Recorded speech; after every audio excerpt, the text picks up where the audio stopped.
Si vous êtes complètement paumé dans le livret 2, vous inquiétez pas, c'est normal.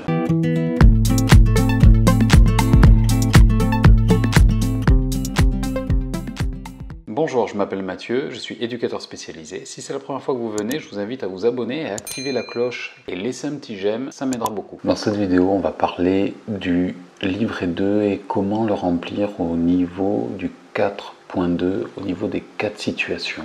Et on va regarder un petit peu comment c'est foutu. Donc on se retrouve ici. Donc vous voyez, donc c'est bien le livret 2 pour le diplôme d'éducateur spécialisé. Donc certains me demandent s'il y a une différence entre l'ancien référentiel et le nouveau. Non, pour l'instant, il n'y a pas de différence. On transmet le même pour le nouveau référentiel pour les nouveaux qui sont nouveaux inscrits, donc les nouveaux inscrits. Donc du coup, non, il n'y a pas de différence. La différence se trouve dans le contenu. Alors, la partie la plus délicate pour la plupart des personnes, c'est celle-là, 4.2, les 4 situations. Une des questions qui revient très régulièrement, c'est de savoir s'il faut mettre dans chaque situation, est-ce qu'il faut mettre une ou plusieurs, on va dire, prendre un ou plusieurs exemples, c'est-à-dire de situations. Est-ce que dans la première situation qu'il y a ici, est-ce que en gros il faut là ici, est-ce que dans la première situation il faut en mettre plusieurs, et etc. etc. Donc vous n'êtes pas, il n'y a rien d'obligatoire, vous n'êtes pas du tout obligé de mettre dans la première situation une seule situation, dans la deuxième une seule et dans la troisième une seule, ou la quatrième, etc. Vous pouvez à chaque fois en mettre plusieurs. Il faut qu'en fait ça vienne servir votre propos et ce que vous voulez amener. Qu'est-ce que vous voulez amener? C'est pas compliqué, c'est le référentiel. Le référentiel, que ce soit l'ancien, donc ça c'est l'ancien, ou le nouveau, qui ne sont pas du tout les mêmes, donc faites gaffe quand vous le téléchargez. C'est le fait, alors dans l'ancien, vous avez, donc toujours pareil, je fais une petite digression, mais regardez, vous avez les fonctions, et ça, pour remplir votre livret 2, je ne vous conseille pas de suivre les fonctions, vraiment pas. Par contre là on est dans le décès. Dans le livret 2, au niveau des 4 situations, ici, je vous conseille de ne pas faire en fonction, de ne pas suivre les fonctions. Donc, situation numéro 1, première situation, je vous conseille de travailler et de faire ressortir le DC1. Deuxième, DC2, troisième, DC3, quatrième, DC4.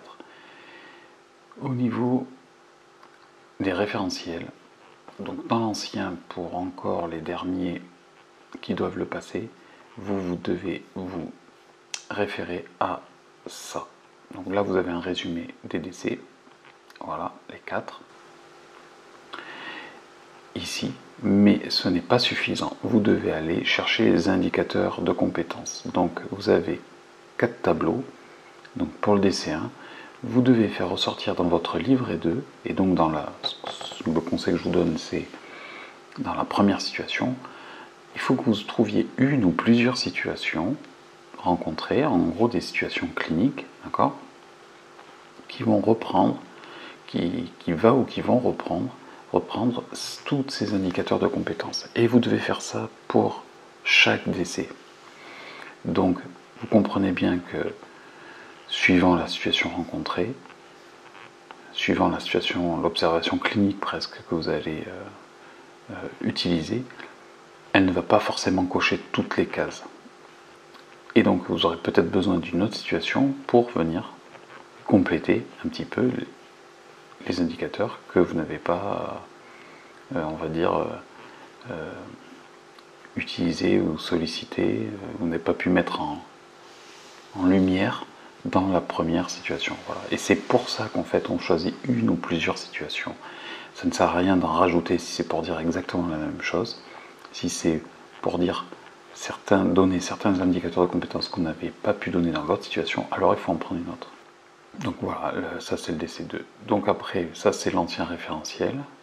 Le nouveau, c'est exactement la même chose. Vous voyez qu'il y a toujours des indicateurs de compétences par rapport au domaine de compétences numéro 1, qui est toujours la relation éducative spécialisée. La différence, évidemment, c'est que le référentiel est plus détaillé, on va dire, enfin plus exigeant au niveau du premier, au niveau du DC1. Vous voyez, et c'est là où il y a 102 points, je crois 102 indicateurs de compétences. Et ce qui fait que c'est le plus grand et c'est un petit peu le mémoire. Pour ceux qui sont en formation, c'est le gros mémoire. Ça s'est passé maintenant au DC1. Alors qu'avant, l'ancien référentiel, c'était le DC2. C'était le projet. N'oubliez pas que si vous avez besoin d'une aide efficace pour atteindre un but précis, vous avez en description en lien quelque chose qui pourra vous aider. Dans ce lien, je vous propose une solution pour ne plus être seul face à vos difficultés. Et surtout, vous trouverez comment je mets en place une stratégie personnalisée à votre cas pour que vous avanciez et pour qu'on puisse résoudre vos difficultés ensemble. Vous trouverez du contenu gratuit. Vous trouverez aussi comment me joindre pour qu'on puisse discuter de vos problèmes et de comment les résoudre. Je vous remercie d'avoir regardé cette vidéo. Partagez-la, mettez un j'aime et je vous dis à très bientôt.